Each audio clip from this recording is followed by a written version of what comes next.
value. Welcome everybody to our meeting tonight. So I was just saying is for nutrition, if you ever want to have a fun experiment, we're eating through the pantry and fridge because we're like on the end of our grocery shoestring, so to speak, or whatever. So like that's why we ate jackfruit this week.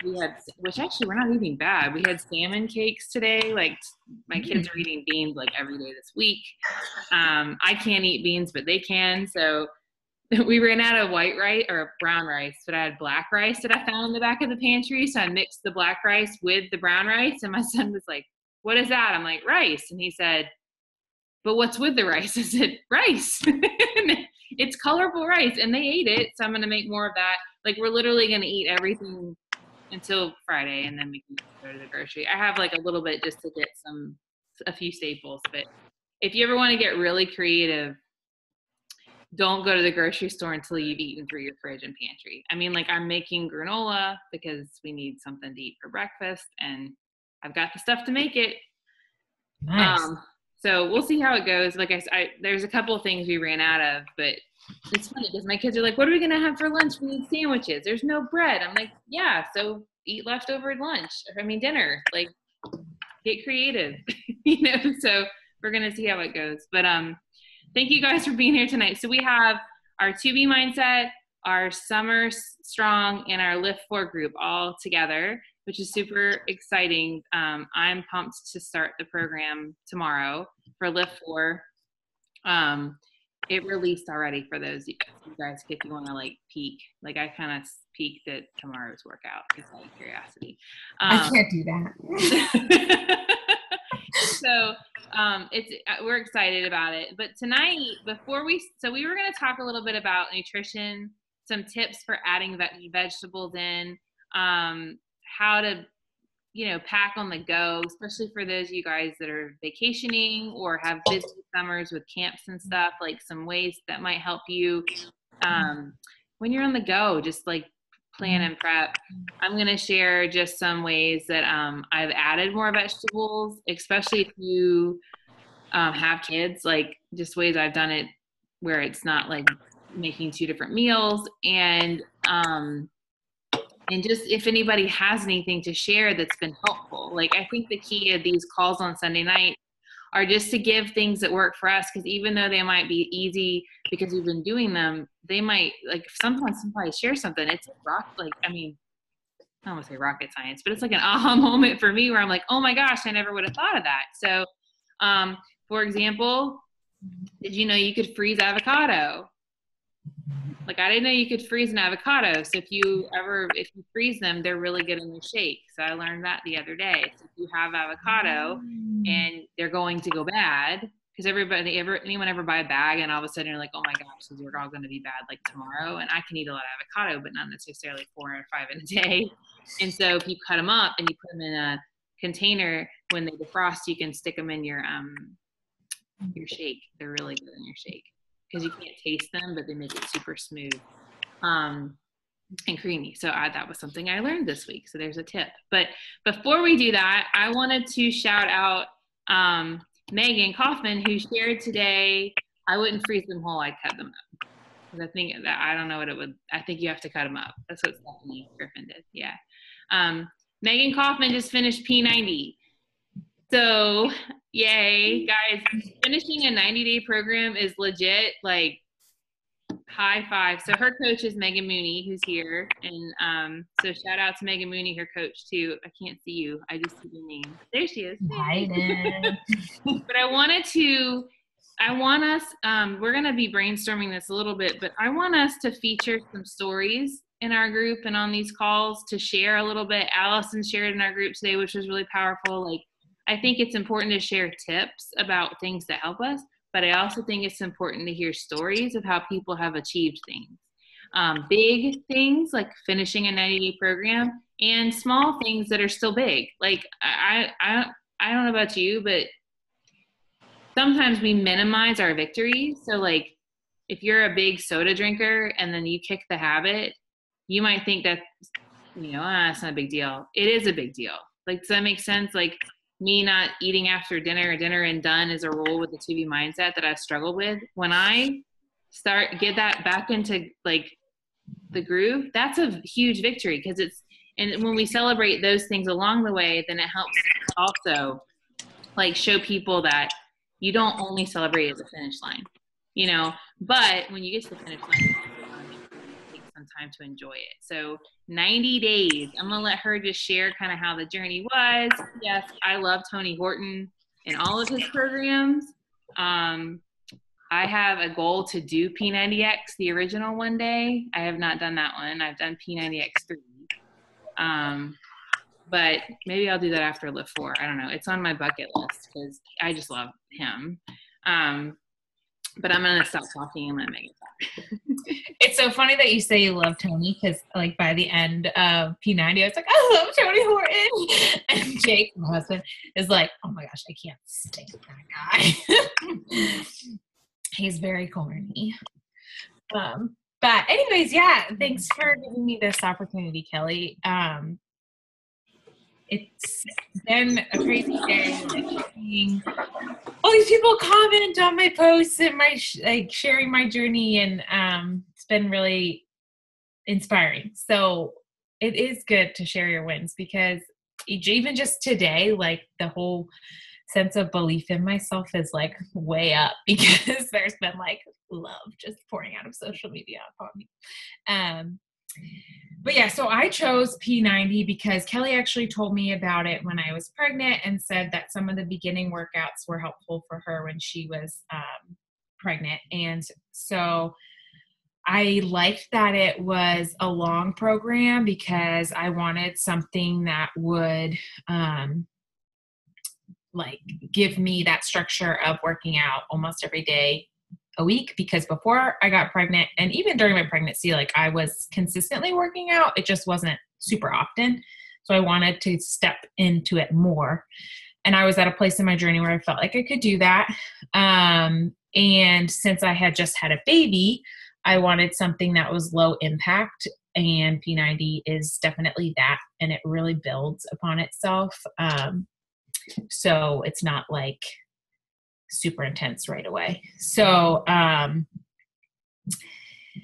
yeah, it's been a crazy ride. So during P90, a lot of stuff happened in my life. So I had just had a baby. I started at 5 weeks postpartum, which before, when I had my first baby, would be like earth shattering. Like that doesn't happen, but it happened. I was like itching to work out, which is a game change. I mean, is a life change from before.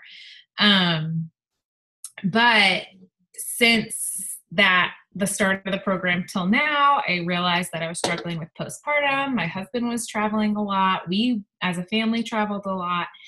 I started having digestive problems, probably related to postpartum, and whatnot. Callan went through sleep regression, and Killian's teething like crazy. So like those are all just life, And so thinking now, like having accomplished or finished the program, those kind of things would have set me dead in my tracks. So I've been reflecting on just what has happened in my life and how I was able to still persevere through this fitness journey during all of that, and how it actually really aided that, those things going on in my life.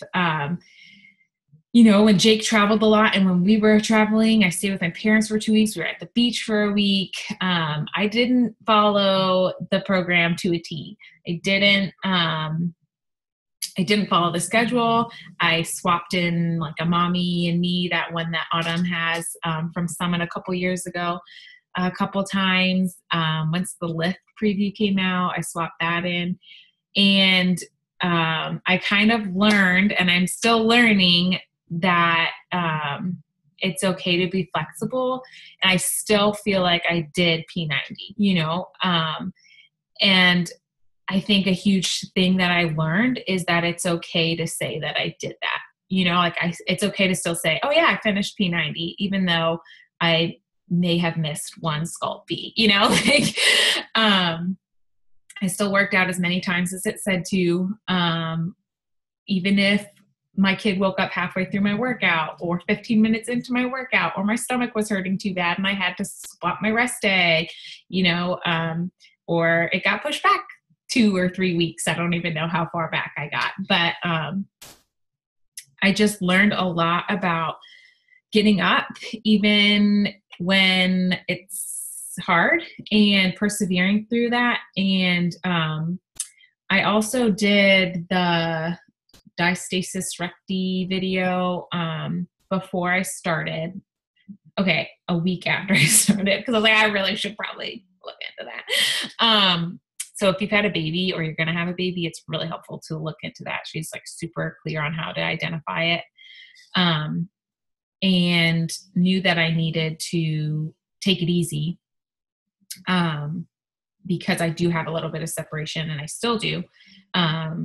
So I knew that I would have to modify, and I had to keep reminding myself throughout the journey that it's actually better for me to modify than to push through sometimes, because there's certain, it's awesome. It's really good, Rebecca. Because it actually my abs wouldn't develop or get stronger in the way that I would want them to. I wouldn't see the results that I want if I don't actually modify. So kind of reminding myself over and over again that it's okay to modify. It's okay to cut it short. That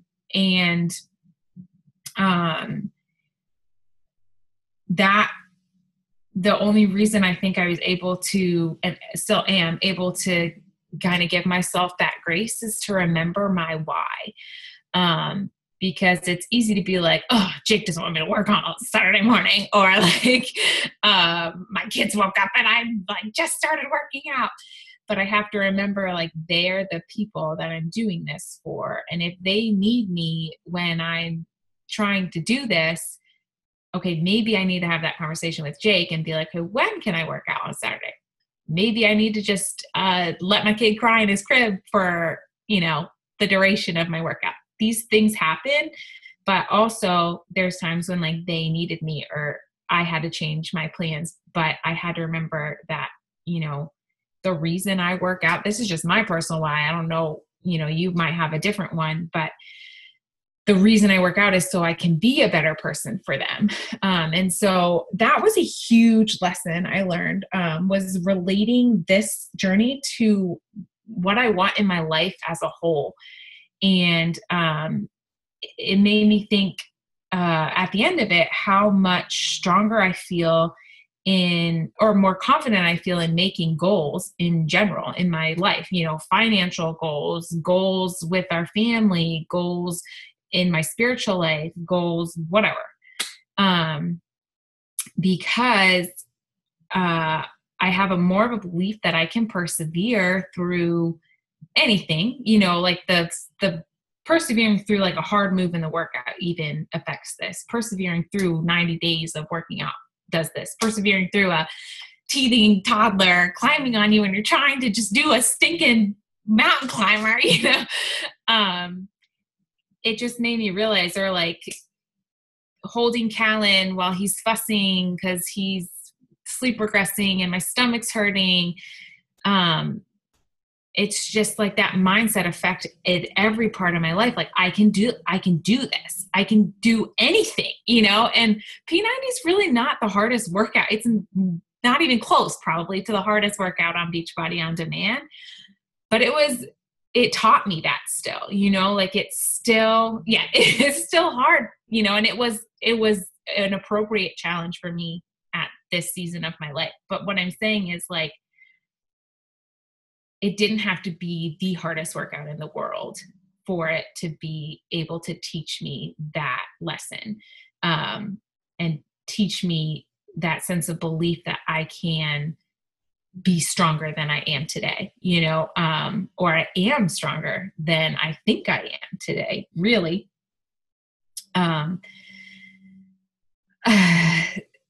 So that's like all kind of the things that I learned and what I've gained. And to go into like what I lost, I actually didn't even know that I lost over 20 pounds until today, which is funny because I'm doing 2B mindset and you weigh yourself every morning.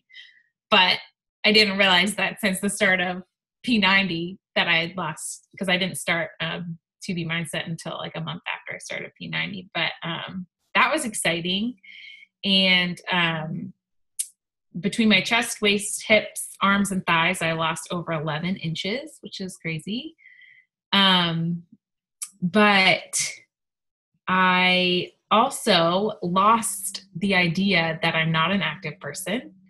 And I lost the idea that I can't be fit as somebody else. I can't look like her. I can't do what she does or he does, which is probably way more important than the pounds I lost or the inches I lost, because again, it comes back to seeing like that I am strong enough, I can do anything.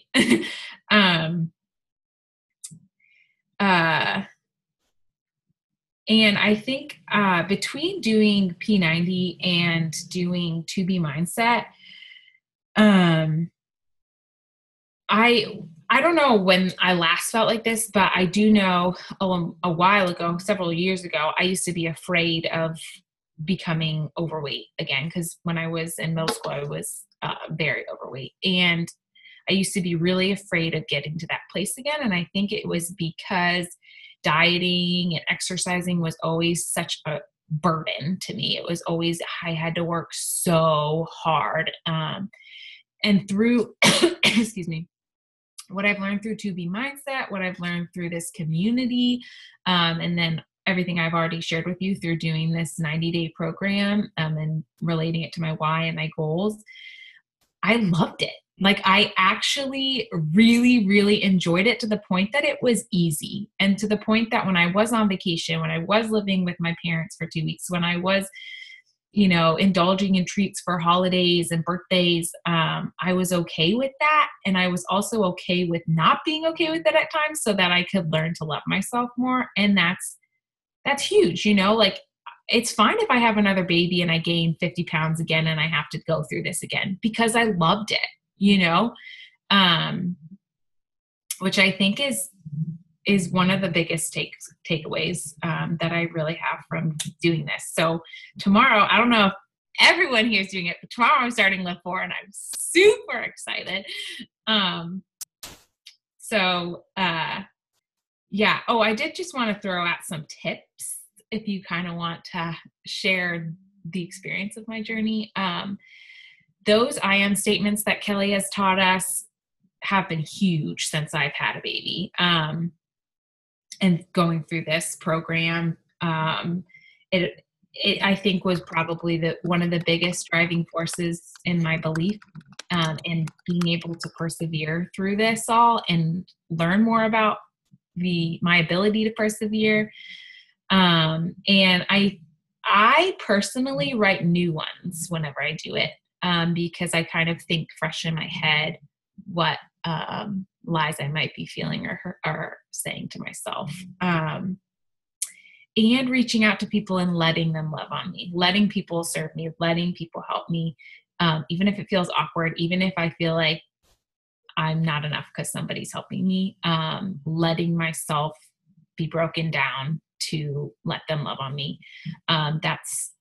I know that might sound kind of surprising for a fitness journey, but it really has helped because like I told you, all those things going on in my life, those affected my fitness journey. But my fitness journey and letting myself have belief in myself and letting people love on me, drove me through this. We're a community here. We love on each other. Like that's why we're all here together. You can do Beachbody by yourself. You really can. You can get Shakeology by yourself, but like there's something so special about digging in all together. And sharing your wins, no matter what they look like, no matter if you think your goals look silly compared to somebody else's, they're not, they're your goals, they matter to you. And we're here to love on you. And that's honestly, it's gonna be a huge force that'll drive you because it did for me. And I'm pretty sure it will for everybody else. So that is my story. That's awesome. Thank you. I love how you shared the inside as much as the outside, because that's That's huge. You know what I mean? And I think when you can get the inside part right, the outside, you almost enjoy the process more. Exactly.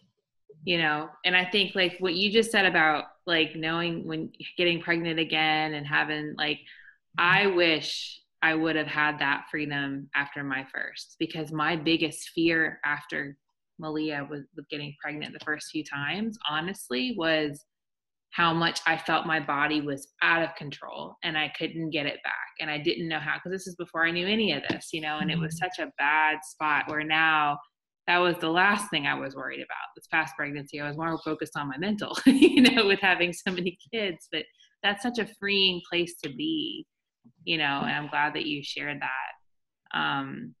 Because you guys have been that for me, and that's been really helpful, you know. So thank you. That was so good.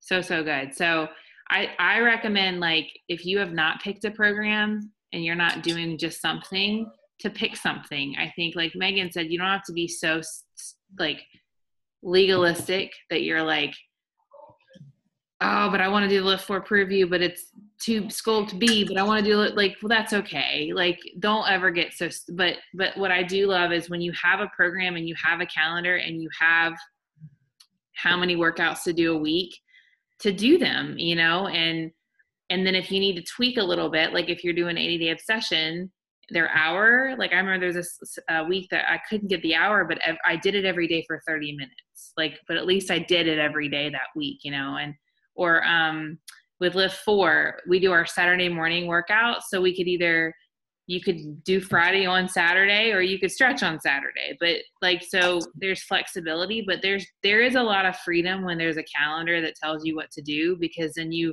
can't talk yourself out of it as easily if you struggle with that. Some people don't. So if you have not picked a program, and if you're doing 2B mindset and you want to talk about the extra credit, because that's what exercise is, or if you started a few different ones and you haven't found one that's your jam, it's, you know, talk to your coach, because I do think there is something really incredible. And if you start with like 21 day fix, because it's 21 days, sometimes it's helpful just to be that done in 21 days to feel like you got a check in the box before you try something for 90. Or Country Heat, I think, is 30 days. Yeah. Yeah. So there are simple ones if you've never worked out. And then if you, like I said, like I you know, P90X is on my bucket list. Like, I will do that one day. I just feel like it's the program I want to conquer. But I think that it's important to pick something that fits your season, but not be afraid of picking something, because it's finishing, your inside changes as much as your outside. So Shift Shop is 3 weeks. Yes, Sarah, thank you. That was one. And for me, I did Shift Shop after having Eli.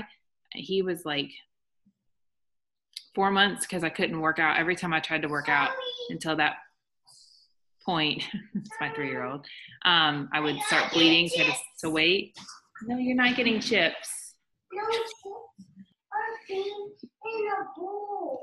That's my 3-year-old. Rebecca saw him earlier today. Anyway, when I did Shift Shop, I did week 1 for 3 weeks, and then I did week 2 for 3 weeks, and then I did week 3 for a week, and then 80-day obsession came out. But my point was, I made it my own 21 day based on what I could do. So I really recommend you guys do that. Find something that you're following. If you are doing a program, if you want to type it in the chat, that would be awesome, just so people can get some ideas. Sorry, he's sorrying and climbing in the cabinet so he can help himself. Hey, Kelly, can I pop in and say something real quick? This would be great. First of all, Megan, I'm so proud of you. Like, I'm just so proud of you. I have tried a 90-day program before and I didn't make it through. And so I know what a feat that is. So I'm just, high fives to you. Oh, thank you. I absolutely love what you said about giving yourself the grace to rearrange the calendar, the workout calendar, for what fits you and what's best for you. Because when I first started, I thought, okay, I was excited. I had my calendar. I knew what every workout I was going to do every day. And then it was like beating myself up and like putting stress on myself if I couldn't get that workout in. And I was like, oh my gosh, but I'm going to be behind, or I'm not going to do it right. That's the legalistic mindset that comes out of me. And so it was a process of understanding that you're still going to get results. And the whole point of a program is just to get you active and moving and to help develop those healthy habits in you.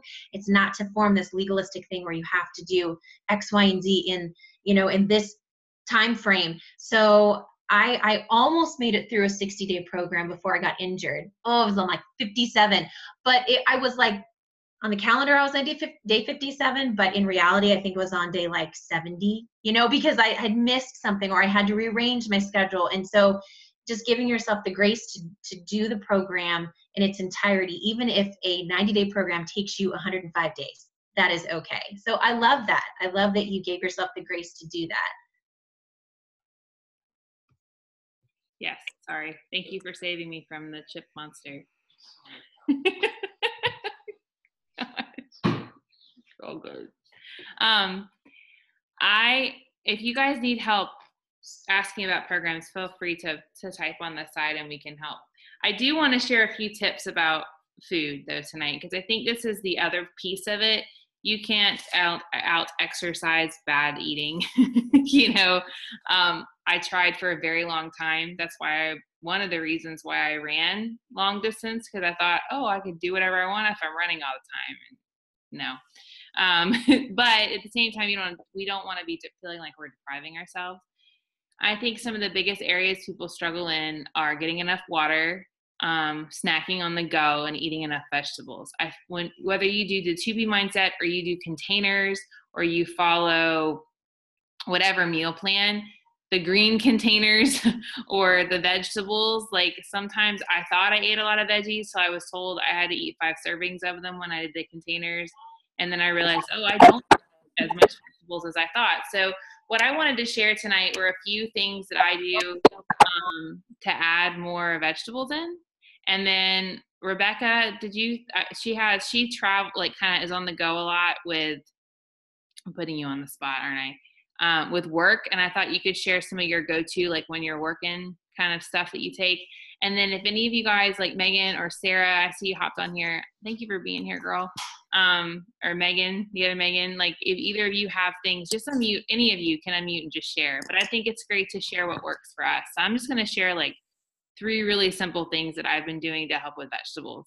The first thing is for my kids, like every day, usually when I'm making dinner, I do this, but I think I'm actually going to consider doing it like at lunch and kind of leaving it out. But I'll chop up because my kids are more raw veggie than cooked veggies. They don't really like them super cooked. So I have a plate and I'll chop up a colored bell pepper, whatever color, one of them, baby carrots, and then either broccoli or cucumber. And I just put it out on a plate. I bought from Costco hummus in little containers and I freeze them. And then I pull out like 3 containers at a time and they share the containers. So I feel like when I buy a big thing of hummus, it would just go bad and get wasted. And I mean, the little containers, I can pull a few out, but I will leave that out. So at dinner, that's on the table. So if you don't like the vegetables I've cooked, you have vegetables to pick from. And when you're hungry in between, when it's not like a designated eating time, there's vegetables. And even for myself, like it's a convenient vegetable. For me, I wouldn't dip it in hummus. I would dip it in, if I dipped it in anything, I would dip it in guacamole because I can't have beans, unfortunately.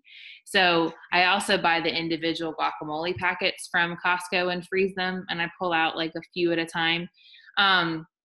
Or they have individual ones even at Aldi. If you shop there, they're the little salad bar brand and they come in a box and there's like little plastic tubes. So anyway, if you like to dip something, it's a healthy fat that you can add in with your veggie. But I'll leave that out. And I find that way when the kids, they'll just walk through and grab a couple and walk through and grab a couple. Or my daughter likes ranch dressing with her broccoli. But it gives a vegetable option for them and for myself that's there. So that if they don't like it, and then the great part is whatever doesn't get eaten, I toss them in Ziploc, stick them in the fridge, and then I just pull them out. Or if they need something on the go, they have something that they can pull out. So that's something that I've been doing. And we get a box of veggies every week, so I don't always know exactly, but I know from that box there's going to be stuff I can chop up. So that's one thing that's been really helpful. A second thing that's been super helpful for me is I cook an extra dish every meal of veggies of some sort that either will go with dinner or can be used later. So I don't do a prep day where I'm prepping everything like I used to. Instead, I try to prep like one extra thing. So for example, Rebecca and them were here earlier today and I made like a large amount, and I bought like a bag of shredded cabbage, a bag of broccoli slaw. I chopped up a couple mushrooms and carrots, and I just toss it all in there with coconut aminos, and it tastes like Chinese food to me. But that's like a staple, and I always have it because it's really easy to reheat. You can add something else to it because it's not crazy flavored, but just something that's a go-to that you can make super easy and have.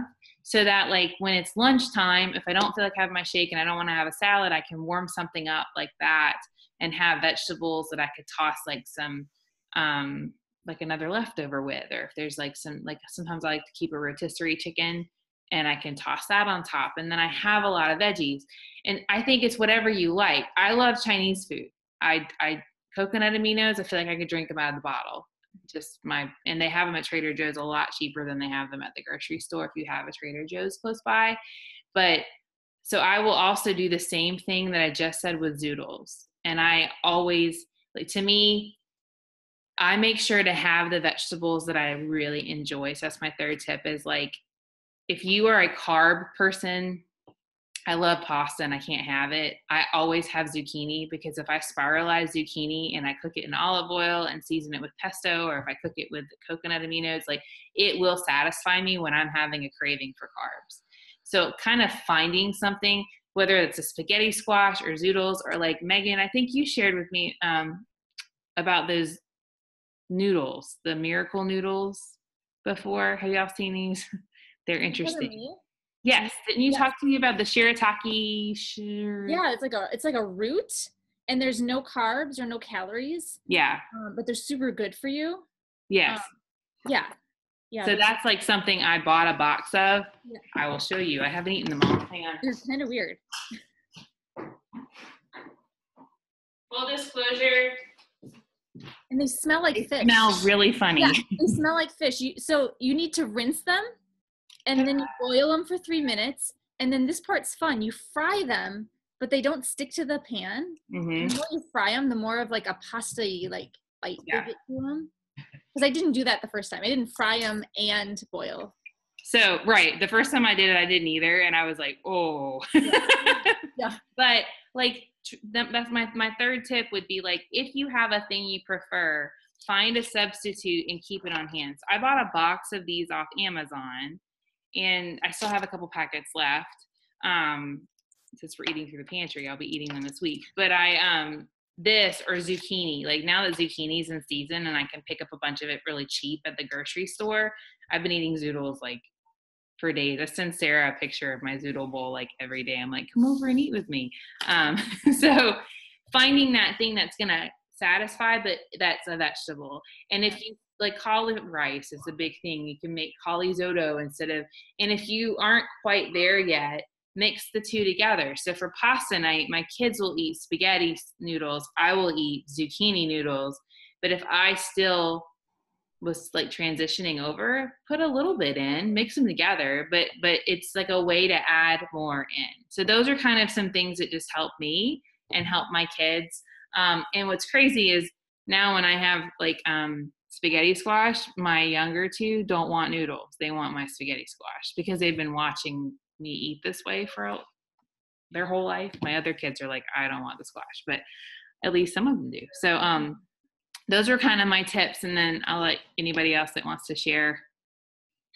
I have some tips. Sure, go for it. Okay, so this one, I never had okra before. I don't know if you guys grew up with okra.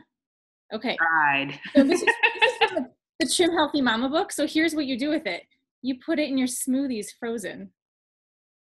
And it's so good for you. Really? It's like amazing for your belly, and you don't taste it. It makes it smooth and creamy. I am going to try that. I have frozen okra. Do you think I it have would be? 3 bags of frozen okra in I've never had it other than smoothies. I've never had it before. So I don't know what it tastes like, because they talk for like paragraphs in this. There's a whole chapter on okra in this book. And paragraphs are like, I know it's icky, it's gross, and no one likes it, but. And then I am going to put it in my shake tomorrow. so like put like a 1/4 of a cup in your shake and you won't know it's there. Yeah. That's hilarious. Because in New Orleans, gumbo is Cajun for okra. Okay. So if you eat gumbo, it's because it's stew that they put okra in. Okay. That's technically All what right. is gumbo. And That's then, hilarious. Oh, I'm I trying know. that. And I'm like, I haven't heard of it. I don't know, it's gross, but I'll try it. And I love it. The other thing I have is we went to homeschool conference this summer, and they were talking about how you only have so much mental energy for the day. And so to preserve it, you have to cut back on all the decisions you make. And so one of the tips was you make the same breakfast every day. And instead of snack times, she just put out carrots and almonds, and they can eat them all day long, but that's all you're getting. And so we did that. And so now we do eggs, like scrambled eggs with sausage every single day. And I crack all the eggs on Sunday, cook a sausage on Sunday. And then I only put out a veggie and like a nut every day. And that's it. And I haven't bought crackers in like a month. I haven't bought any of that stuff. I love that. No cereal. I mean, it's been great. And the kids were angry for a week, but now they do get good cereal on the weekends. So they have something to aspire to. That's awesome. No, thank you. That is, and I love that about doing the same thing every day, because I think sometimes we feel like we have to be short order cooks, and then we want to like kill all of the things because I said this isn't the buffet at Bellagio. I'm not making you whatever you want. No, that is so, and I'm excited about okra. Oh my gosh, that's like blowing my mind. Sarah, have you ever thought of that? No. I'm like, see, I said earlier, somebody will say something and it will like shatter your world. All right. Somebody was talking to me about planting okra because apparently it grows really well here, but I grew up in Ohio, not in Louisiana. So it never would have dawned on me. Ben likes okra fried. But I was actually looking at other ways to do it, and I've seen some recipes for it sauteed, but I will tell you, I do not feel like I have an okra-shaped hole in my heart. You know, like it's not something that I feel like I've really been missing out on for 40 years. But when I love putting things in my shake that make it, then I don't have to eat them. Do you know what I mean? Like, like extra stuff in there then I don't have to eat it. I'm sure it's really good fiber too. Just the consistency of it is very fibrous, like when you eat. And I guess like the gooey part of it is really good for the lining of your gut. It kind of helps heal it, and it's nutritious, I guess. There we go. And you don't have to taste it. Yeah. Right. Yeah. Because that is the thing about if you cook it, I tried really okra. slimy. Yeah. It was the slimy thing. I couldn't cook it anymore. I'm like, I don't know how to do this. Yeah. So, that's why they fry it in Louisiana. I like fried okra. Or they throw it in gumbo where the roux is so thick that you can't find it. That's awesome. Thank you so much for sharing. That's really helpful. I'm excited to try it out. Does anybody else have any tips they want to share? I had a couple things that I'll share. Nothing as mind-blowing as okra Shakeology, but I'm just simple stuff. I love what, Megan, I don't know you. Hi. I love what you said though about simplifying. Like people ask me like, do you get tired of the same thing? And I'm like, well, I don't eat the same thing all day, every day, but I really do kind of eat the same thing for breakfast every day.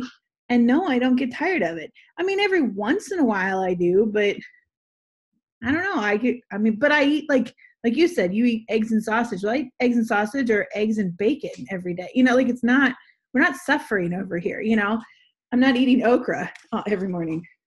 No, you have to go to bed. It's my turn, so all my children got up. I wanted to go back, though, to what the other Megan was saying. Okay, then go pee. You know how to make that happen. Go. It's like a thing. Naked children on team calls, like that's what I'm known for now. Anyway, what Megan Coffman was talking about with the mindset, and it's something that we've talked about for a long time, but in my experience, I agree with what Kelly said about choosing a program. I really, truly do. But the only thing I would add to that is I thought for a long time, like years and years. Even after I was coaching, I just needed to just buckle down and work harder. And if I could just do the whole program, like that was the thing between me and optimal health, was, you know, getting stuck on the 50th day of a 90-day program or something like that, you know, because I was missing the mark, that I thought all I needed to do was buckle down harder. Because when I did buckle down, I got pretty good results, except that was an artificial lifestyle because I couldn't maintain it. I couldn't maintain that perfection. So when I did the containers perfectly for the whole 21 days, I had a knee injury, and so I couldn't do the workout. So I was just doing the containers, and I think I lost like 9 pounds in 21 days just doing the containers, which I was pretty pleased with. And like, I wasn't like even walking because I had hurt my knee pretty badly. And so I was like, well, I'll just do that forever. I'll just be perfect at the containers forever, because clearly that works, you know. And obviously that's not realistic. And I was miserable because Kelly had, you know, a cute little 5 servings of green vegetables that she was supposed to have in a day. I had 7. It's 7 green containers that I was supposed to have in a day. And I'm like, this is not humanly possible. Like, I felt like I had to put like 5 cups of veggies in my shake in order to make it possible, you know? And I'm like, this isn't working, you know? And so, yeah, Megan, that's why I'm obsessed with the 2B mindset. Like, that has made the difference. I will tell you, in my experience, I had 2 ways that I got results. Perfection until I fell flat on my face and gained all my weight back, really, and this mindset shift.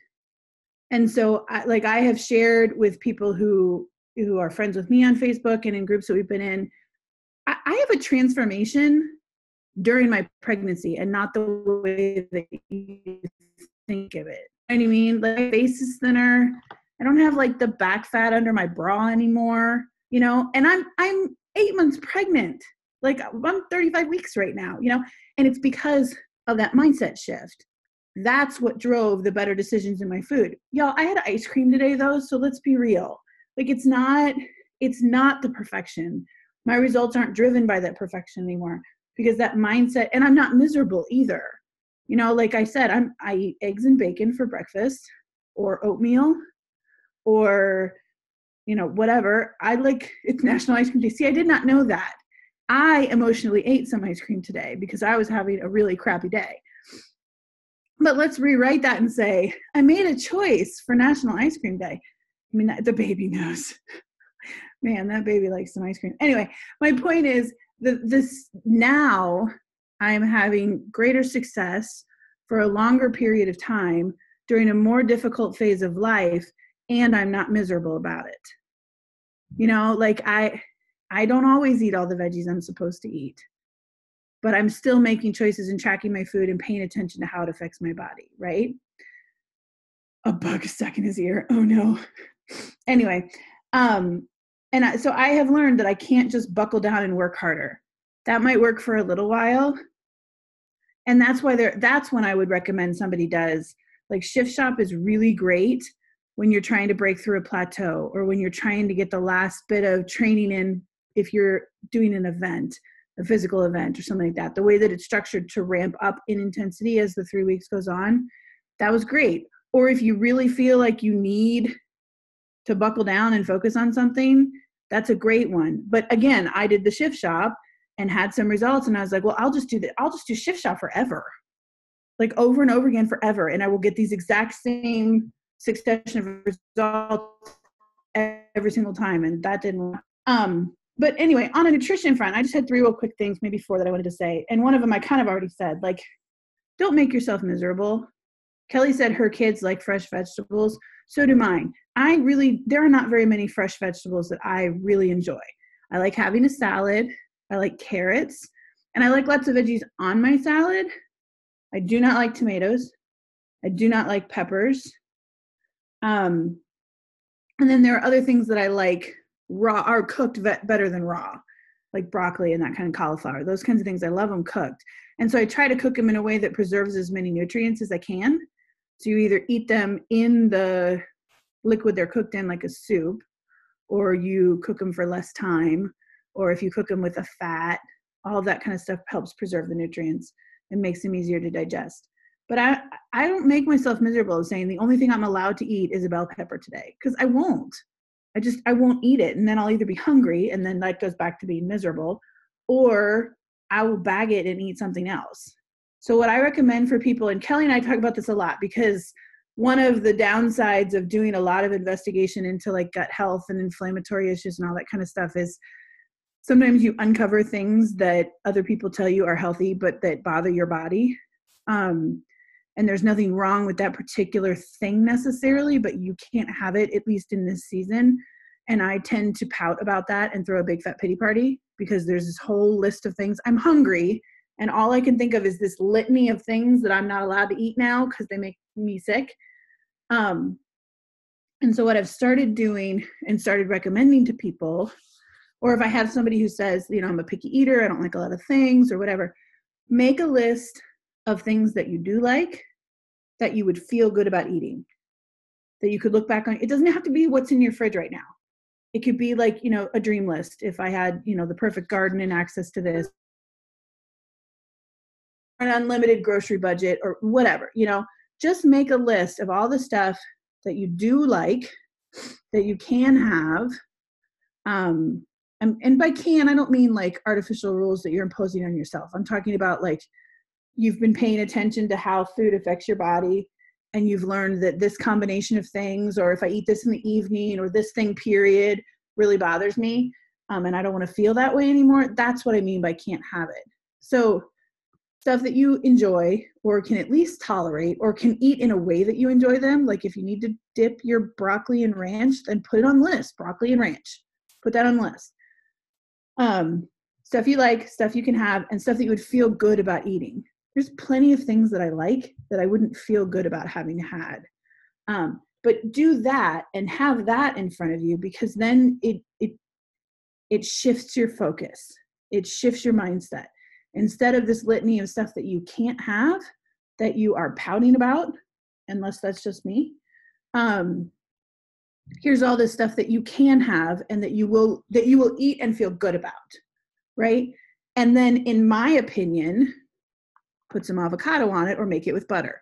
Do you know what I mean? Like, and really from a like science perspective, there are so many vitamins. Vitamins are either fat soluble or they're water soluble. If you eat a fat soluble vitamin, I don't care if it's in pill form or food form, and you don't eat it with fat, you are just making fancy poop. That's it. Your body cannot absorb it. It is a fat soluble vitamin. It does not, your body doesn't even take it in. It just goes straight through you, literally. Well, I mean, not literally straight, because you, whatever. But it goes right through you. How about that? It just hangs out in your body for the day and then it's gone. So you have to have a certain amount of fat in order to absorb those things. Okay, so if the majority of Americans are magnesium deficient as well.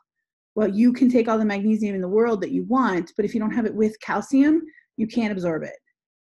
And then you have to know what you have to have with calcium in order to absorb that. Do you know what I'm saying?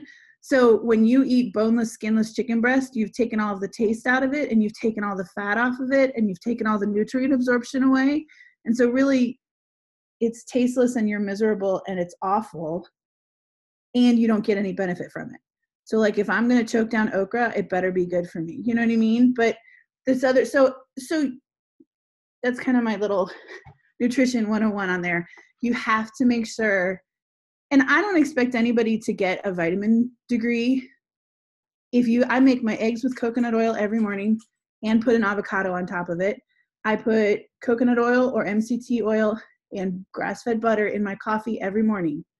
So I have a lot of fat just at breakfast, not counting everything for the rest of the day. That doesn't mean you can have any kind of fat, obviously. But I don't say, oh, well, this meal is this vitamin and it's a fat soluble vitamin, so I have to have fat with it. I don't do that. I just have fat as I'm cooking my veggies. Does that make sense? Just eat the fat and then you're okay. Right. And it tastes good and you're not miserable and you're not hungry and you don't have to eat as much food. I love watching people transition and they're like, I don't eat as much as I used to. I still eat a lot, but I blame the baby. Okay. My kids like raw veggies. Make this. Oh, the last piece is a kid thing, because Kelly was talking about the tray, and then the other Megan, we have many Megans. Where'd she go? Oh, the bug. Sorry. The other Megan was talking about these and almonds that she puts out for her kids. Don't be afraid to start talking, like speaking differently to yourself, particularly, and to the people around you. Because if you are, like, I just make the offer. When someone says, I'm hungry, I just say, have a carrot. Would you like a tomato? Have a this, because it used to be, okay, have some pretzels, which that's not the end of the world, but there's no value in that. That's just eating for the sake of eating. It feels good at the time. It's nice. It's tasty, but it doesn't give them anything. And now I have kids who are like, they don't even bother to wash or cut it up, because everybody's like, you got to cut up all those veggies for your kids. And I'm like, or not. My 5-year-old he gets 2 carrots. One serving is 2 like 15-inch carrots, and he eats them both at the same time, which is hilarious. And he really eats them, like down to the little nub at the end. He doesn't wash them or peel them. He just eats them. And obviously my 3 younger kids, which I realize that sounds strange to some of you who don't have kids or who only have a couple of kids. When I start talking about my 3 younger kids, they eat better naturally than my older ones do.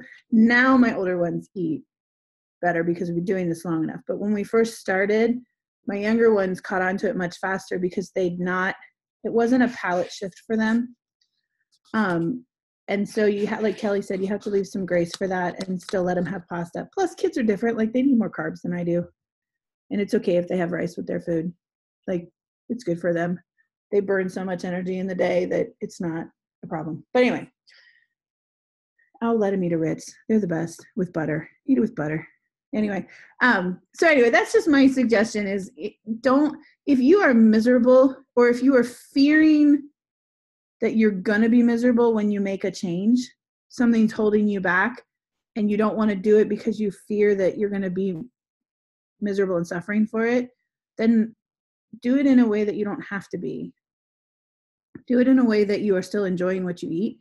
Because for me, I'm a believer that you were beautifully and wonderfully made with taste buds, right? If your food wasn't supposed to be enjoyable, you wouldn't taste it. And frankly, if you read any group encounter in the Bible, whenever people are together, they are eating. It's usually a party. There's usually lots of food. And so that's not just like, it's not something that you have to break away from. You don't have to just eat things that are unnaturally miserable for you. The only thing I will say about that, and then I'll get off because I get kind of keyed up about all this stuff. When you are trying to break a habit, for most of us, it's sugar, even if it's sugar in the form of carbohydrates or even too much fruit. Sugar stimulates your brain the same way that cocaine does. And I will fully admit that there's 2 to 5 days of utter misery when you're trying to break up with that abusive relationship. And sometimes you just have to pray a lot and power through. I do not think there's a way that you can still feed a sugar addiction. Like some of these other things, you can do it in a way, you can find a substitute that's still just as satisfying, but also healthy. And I don't feel like that's the same if you're breaking a true solid sugar addiction. And I have done that more than once because I keep going back to that abusive relationship. And that piece is just hard, right? That is literally why it's called Coke. It used to have cocaine in it, but now they just put extra fructose in it. Anyway, but that's the other benefit, like Megan said, of the group, is because you are not the only one. I mean, we're kind of our own little AA meeting, because you're not the only one who has gone through that. And there are other people who can say, you're going to have a headache. I understand that. It's really going to suck. And we will be here. Like, we will walk you through it. We will hold your hand. Like, because we've done that. We've gone through that and fought that battle and lived to tell about it. So that's the only way that, I mean, there isn't, in my opinion, a way to avoid that bit of misery, except it doesn't last forever. It's very short-lived, and then you can move on. And then you can appreciate the things like that are naturally sweet that you used to have to mound sugar on top of. So, okay, that's my 45 cents worth, maybe. We can do a whole call called Stool School. Talk about poop.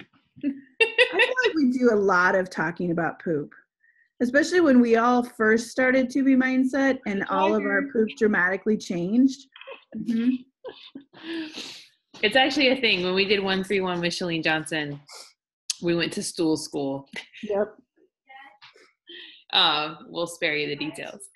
But thank you, Sarah. Did you want to add a couple of things, Rebecca, about, I figured Rebecca has some busy days where she's out and about. And one thing I've noticed that she's really good about is having healthy options when she's out and about. So I thought maybe if you could share a couple of things of your go-to, that would be great. Oh, hang on. You're muted. Is that better? Yes. Okay. My Mondays are, I work from 10 a.m. till 7 p.m. And so I have like a half-hour dinner, but my lunch break is a little bigger, so it gives me a chance to kind of eat something, and then I can kind of get a little bit of other things done in the midst of that. But long story short, I have to make sure that I pack everything before I go because I'm not home. I'm out at the studio all day. So I've discovered, I'm just going to reiterate a couple of things that you all have already said, like keep it simple. And my Mondays look very much the same. But one thing I've tried to get in the habit of doing is buying fresh chicken breasts and making a bunch of them all at once. So I have them on hand because I use them a lot. I like to have them to, like, when I first initially make them, we'll have them for dinner that night. And then the extras end up being in there for, I can chop them up and put them on salads, or I can chop it up and put it in stir fry, or I can chop it up and put it on, you can make like little lettuce taco boats with chicken. So like there's a lot of different uses you can make for them. And it's just really helped. Like I love leftovers because it just means I don't have to cook again. My husband is not so much of a leftover person, but if I can make the leftovers look like a whole new dish, we're totally cool. So I've started doing things like that. So for me, like we have leftover chicken breast because I did that this week. So tomorrow, Monday, tonight I'll be making sure that I have a salad. And like I was at Kelly's tonight, so I made a huge salad. I'm like, I know we're not gonna eat all this, but I have stuff for, for this week. So I'll take some of that, add the chicken that I have already made up. And then I usually think about what I need and how my day is gonna work. So it usually looks the same on Mondays. I will bring a salad with usually chopped up chicken, and I will have a fruit with that. I'm trying to avoid eating like crackery type stuff, although I found these, I don't know the name of them. I'll have to look, but they're really hearty, and like 2 of them totally fill you up, but they're great to have with like chicken salad or tuna salad if you like tuna salad, instead of having a piece of bread or having on a sandwich or something like that. I try to eat it with peanut butter because I love peanut butter. And I got through maybe 1 cracker, and then I was like totally full. I'm like, well, those are filling, but they're really good. They're healthy crackers. They don't have a lot of taste on their own. They kind of do, but they're not gross anyway, but they're good. I'll post it in the group. So there's things like that. They're my go-tos. I always have a little bit of peanut butter, and I like carrots and peanut butter, carrot sticks and peanut butter, all of that, or apple slices and peanut butter, for like just to have on hand. If I don't eat them that day, I don't make myself eat everything I take. And I think that's even a mindset shift for me, because before I thought I have to get in all of these different things throughout the day and then my nutrition is done. And so at the end of the day, if I didn't get in X, Y, and Z, I felt like I had to eat more. And I'm learning to listen to my body. Megan, peanut butter is so dangerous for me too. So I had to listen to my body. And if I'm not hungry, like I'm not going to make myself eat it. So if there are a bunch of lessons that I have and I don't feel hungry during those lessons like I sometimes do, then I don't grab my snack and eat it. I'll just, just wait and have my dinner. So sometimes I'll come home with food. My dinner is, I usually have a Shakeology that's with me through the day. I don't have that at breakfast time. I try to eat breakfast before I go. So I have my shake as my go-to if I'm starving before I get home for dinner, or if there's like that mid-afternoon, like I'm feeling really like I've been sitting in how many piano lessons and my eyes are starting to droop, then I need my shake to kind of get myself up and going. So really just simple steps. So things I always have on hand. When I go grocery shopping, I try to make it a point of chopping all my vegetables that won't go bad, chopped and washed. And I have those on hand because I find my kids will have them for snacks. It's really easy for me to pull out and have a bunch of vegetables on the table if we have lunch or dinner, and we call it snackies, and they just kind of grab what they want. I always have apples and bananas on hand in my house. Peanut butter I always have on hand. And even in that, we changed a couple years ago to a healthier type of peanut butter, far less sugar. I didn't go all natural, but it's a more natural one. My kids were happy with me. They liked it. So we've stuck with that. So much so that now they don't even like other like regular peanut butter stuff. Making an extra portion. So I don't necessarily make an extra dish like Kelly does at a meal, but I'll make an extra portion or make a little bit of extra stuff so I know we'll have leftovers, because that helps me. So the next day I know I have lunch for the next day, or maybe if my husband's okay with leftovers, he'll have lunch for the next day. It just takes some of the work out of it.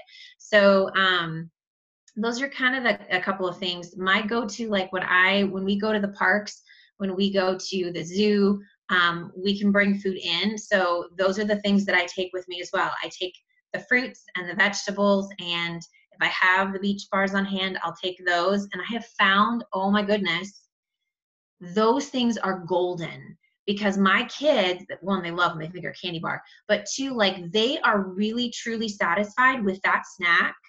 And I've tried other granola bars and things like that, and they're continually wanting to snack more and stuff like that. But with a beach bar, they are good to go. So I love having those on hand. But just some simple things. And then like Sarah said, keep it simple. If you want to eat the same thing every morning, I do. I love scrambled eggs, and I have like Ezekiel brand English muffins. So I'll have half of one of those. And I have that. They're the bomb.